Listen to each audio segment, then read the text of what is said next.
Hey, Dan Passarelli here. Well, one question that I am asked often when it comes to credit spreads is, should I trade credit spreads on stocks or ETFs? Which one is better? So, as you know, since we launched Credit Spread Genius, I personally have been trading a lot more credit spreads because we're able to get a good solid edge on them. But that does beg the question, which is better? And there's kind of two different schools of thought. Some folks say that they only like trading credit spreads on ETFs, and some only like doing it on stocks. So what's the difference? Well, a couple of things. One, when we're looking at a basket of stocks, which is what an ETF is, right? There's typically several stocks that make up that basket of stocks that is the underlying price of the ETF. Like, for example, SPY here, that is the S&P 500. There's 500 stocks that make up that.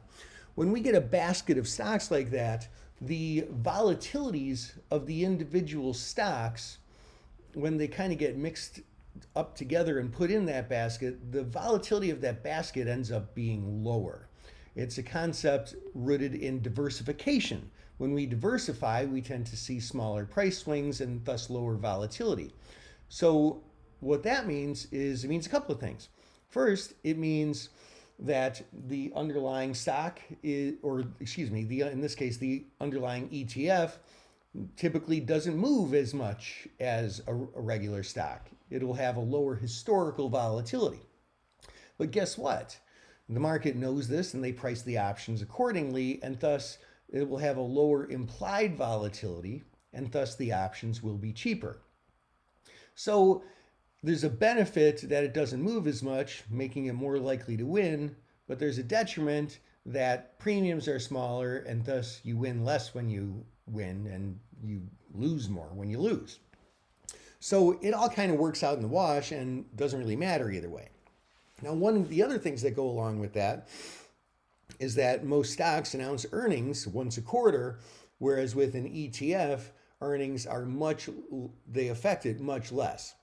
Sometimes some of the major corporations like Apple, their earnings might be the tail that wags the dog of, an ETF that it's in, and can cause that ETF to move. But, there's much less effect on earnings on the broad market. The broad market does, however, get affected by things like Fed announcements and CPI and PPI and unemployment and that kind of thing, but so do all individual stocks too.